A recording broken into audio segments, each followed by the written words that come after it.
We'd like to welcome 2010 winner of the Cognizant Classic in the Palm Beaches, champion Camilo Villegas, into the Media Center. Camilo was named chairman of the PGA Tour Player Advisory Board Council for 2024 this morning, and will join the policy board as a player director on January 1st, 2025. Camilo, congratulations on your election as PAC chairman. What did it mean to you to hear the results of the vote? Thanks, Ali. Hi, everybody. No, very, very excited, to be honest. It's something I've always wanted to do, and it just happened that this is the time to do it. I'm curious. I'm excited. The PGA Tour has been a very special place for me, a very important institution, not only for me, but my family. And once again, I'm just curious to know a little bit more what's going behind the scenes, and as an analytical guy, just kind of add my 2 cents. A lot to learn, but once again, very curious, and I will give it my best to try to represent the players, to try to represent the PGA Tour, and to make what I would consider the most logical decisions for the game of golf. You're making your 18th start at the Cognizant Classic in the Palm Beaches, 3 more than any other player since you joined the PGA Tour in 2005. In addition to the win, why has this always been such an important tournament on your schedule? I guess you're telling me I'm getting a little older, 3 more than anybody. But no, special place. After growing up in Colombia, going to the University of Florida just up the road, and then making Jupiter, Florida my home. The Honda Classic, and now the Cognizant, which, by the way, I'm very thankful to the guys at Cognizant for a 7-year commitment to this tournament. It is. I mean, Colombia is my home in my heart, but just Florida and Jupiter keeps growing year after year after spending now 17 years here. That this event keeps going, keeps getting the support from the fans, keep getting the support for charity, and what Jack and Barbara do for Nicholas Children is a very, very kind of touching and special institution in my heart and my family's heart. And once again, very excited to be here. The golf course I had a chance to play yesterday, it's in good condition. And it always gets tough here. It always gets tough. So I've been working hard. I didn't get to the best start this year, but once again, I'm looking forward to a special week in what I call my home. We'll go ahead and open it up for questions right here.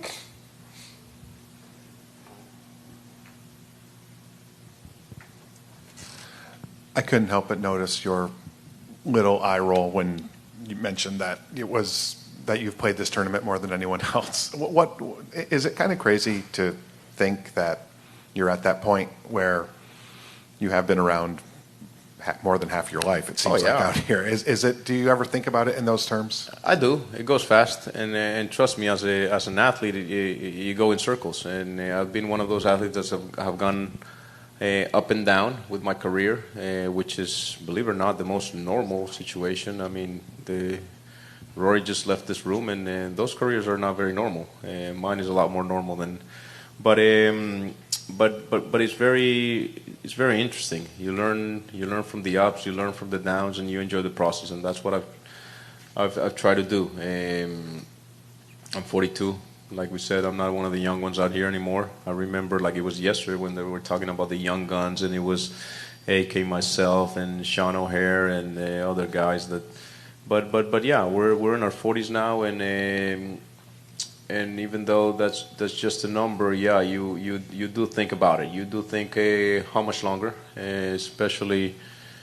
Man, I was thinking how much longer last year. I mean, last year was a crazy year for me, and I was having to go to second state of Cusco, and then my hard work with my swing changes paid off, and happened to get that second place in Mexico, go on to win on Bermuda, and it was very special. I bought time to continue to work in what I'm working. I know it's the right thing. I totally changed my team last year, my process and my swing, and it paid off. So very happy to be back with the big boys, and yeah, and just excited to keep adding years to this journey. Go right back there. Hey, Camilo. Andre from Stay Tranquilo. As the game continues to grow and players like yourself on the tour and other Latino players, what are some of the initiatives that players like you and enthusiastic fans like ourselves can do to grow the game in the Latino and Hispanic community? Yeah, I mean, like I said, I grew up in Colombia and played all over South America, Latin America, and it's special. It's not the game is not the biggest in our countries, but it continues to grow. I mean, I think what the Korn Ferry Tour is doing, having several events, is very important. I mean, you got Panama, you got Chile, now you have Argentina, you got Colombia, and that's what it takes. I remember when I was a kid, and I would look at the guys, and it starts with your countrymen, and then you turn on the TV and you watch the stars on the PGA Tour, and then you turn on the TV and you're watching the majors, and that's what lights that little fire. So I think. We need to continue to do that. We need to continue to have Korn Ferry events, and let's talk about Mexico. Mexico has 2 PGA Tour events. It's when those kids show up to those tournaments and they see you in person, and it just lights the fire to chase their dreams. And I think everybody out here on the PGA Tour is an example that yes, dreams come true. We all had a point in our careers where we dream about just playing golf for a living, winning golf tournaments, winning on the PGA Tour, and here we are. How many guys this week? 144 guys starting this week, and it happens week after week. So to all those youngsters in my Latin community, just keep getting inspired by us, that dreams come true, and work hard, because they're not easy, but they are possible. Go right here. Camilo, with all your experience playing here, I was just wondering, there was a stretch where the Champion was getting a reputation as one of the most difficult courses out here on tour. Do you think there was a point where some players started skipping the event because of the difficulty and what they've done to kind of soften the course a little bit the last few years? Yeah, I think you're right. It was not only one of the toughest golf courses of the year, but it was on a stretch where it was around a lot of tough tournaments. And I played a practice round yesterday, and the rough is down. This year it's going to be a lot more playable. And I think that's a good decision, to be honest. The place will play tough, trust me. The greens were not very firm yesterday, but seems like we're going to have good weather the rest of the week. And even with the rough down, it will blow. Trust me, it will blow 1 or 2 days. But yeah, I remember coming to this tournament and just looking at the scores, hitting putts after my round, and you see 7 over, 8 over, 8 over, 9 over, 9 over. And actually, I'll tell you a good story. So last year I was working big time on my swing. It was still very, very early in my changes, and my golf instructor says, "Hey, I don't want you to play the Cognizant." And I'm like, how am I not going to play the Cognizant? I'm a past champion here. It's my home. I'm sleeping in my own bed. It's such a special place for me. He goes, well, trust me, I don't think you're ready to play there. Sure enough, I come here. First day, I think I shot 82. I was either in last place or second to last place. He calls me and goes, how are you doing? And he said, I had a feeling that with everything that we're working, because he told me, listen, your game is going to get worse before it gets better. So I came out here, I shot 82, then I shot I think 1 under, 1 over the next day, but yeah, there was a concern in him of man, that's a tough golf course, and you gotta be in control to play out here. Go right back here again. Hi, David from Stay Tranquilo. Wanted to see what's your go-to post-round meal, maybe like a little arroz con pollo. What's your go-to? Well, you know what? I try to. I don't know. I've been eating a lot of steak lately, man. I love steak. But the most important thing, just changing a little topic, is just you're out there for 5 hours, and you got to have nutrition. So if you're feeling hungry when you finish your round, that means you're not doing the right thing while you're playing. So we're constantly eating, keeping the energy up, and then. But yeah, I mean, it's always nice. I mean, I'm I'm home this week, and trust me, one of the nights will be arroz con pollo too. We'll go right here, Alan. Camilo, now you're part of the leadership of the PGA Tour. Should we say congratulations or condolences? I think congratulations, for sure, because even during challenging times, hey, life is not easy, man. You go try to run a business, any business you're running, and it's challenging. Try to be any athlete out there, and it's challenging, and you got to work hard. And I think I think the game of golf is in an interesting situation. I think the rope is pretty tangled up. It needs to be untangled. It will get untangled.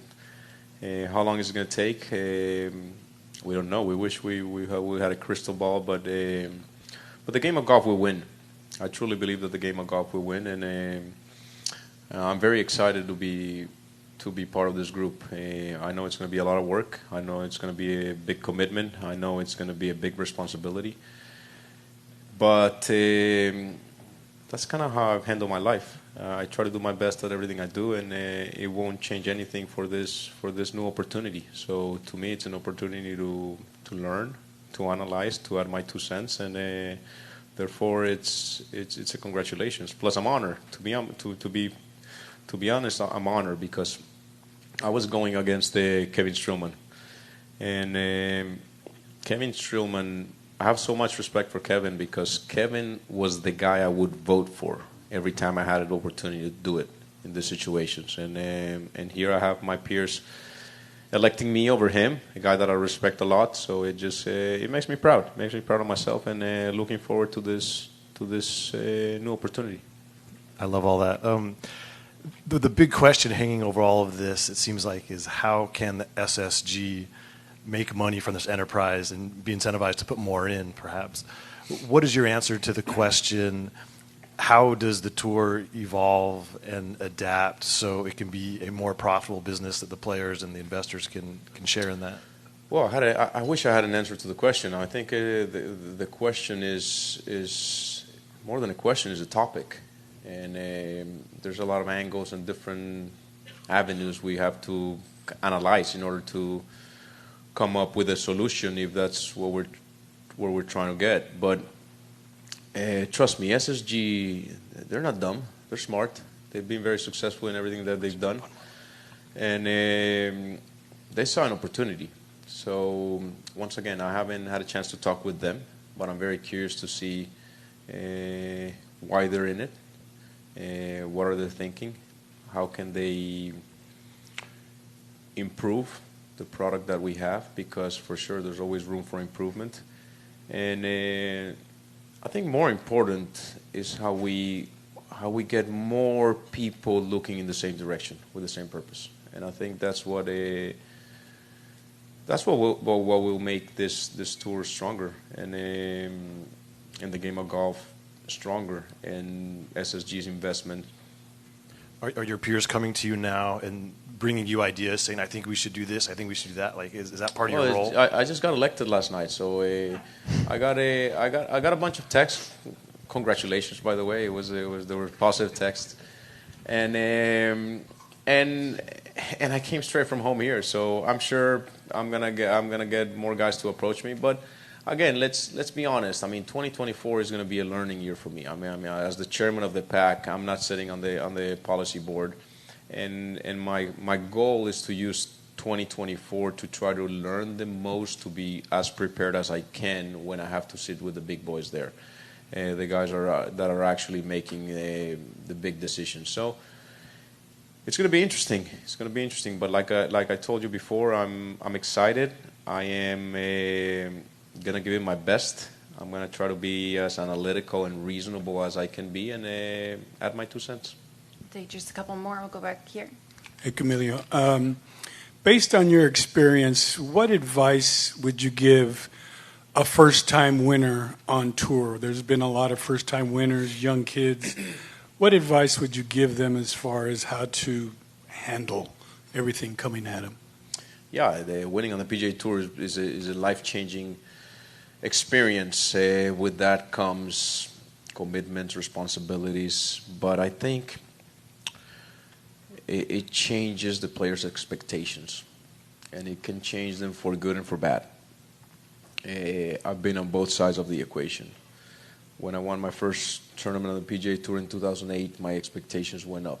I was very fortunate. A couple weeks later, I still had that confidence and high expectations. I went and won the Tour Championship. That's an example of raising your expectations for good. I can tell you when I got in the top 10 in the world, and my expectations got very high, and I was waking up Sundays in the middle of the night to see if I was going up or down in the world rankings. Those expectations might have become a little bit unrealistic. I don't know if unrealistic is the word, but maybe a little bit too much pressure on myself, and it started getting me, and then I started going the other way. So for those first-time winners, just be very cautious of your expectations. I'm not saying they shouldn't go up. They should go up. You just won on the PGA Tour. You prove yourself. You can win golf tournaments. But there's a process behind just the involvement of how a player evolves, how a player keeps getting better. And as long as you focus on the process and not the outcomes, I think that's the best thing you can do. Go right here. This is the Cognizant Classic in the Palm Beaches. So when you're not golfing, what do you like to do for fun, whether it's go to the beach, go out to eat, other sporting activities? Well, as Adam Scott texted me this morning, he goes, enjoy 2024 because come 2025 you'll be a lot more busy. So I guess I might spend a little more time on my bicycle this year, because that's kind of my passion. I love riding the bikes, and a little bit of everything: road, gravel, mountain bike. It's just good energy being out there, pushing myself. Obviously, fitness is a passion. Being with my family and my wife and my little one is very special. And I have to be very, very honest. We just did our Mia's Miracles year-end board meeting last week, and to see this Mia's Miracles Foundation just growing, the support has been great. To just keep being inspired by what Jack Nicklaus and Barbara Nicklaus keep doing for Nicklaus Children's and all the different projects they help. To see my wife excited about just bringing smiles to those in need. And that has become a big passion, and I never thought I would have the opportunity to do it, especially the way we're doing it. But hey, we're turning our tragedy into something very positive where we can help, and not only that, but it's opening our hearts to new stuff. So that's become a big passion. Yeah. Great. Thank you so much, Camilo. Thanks, guys. Appreciate your time.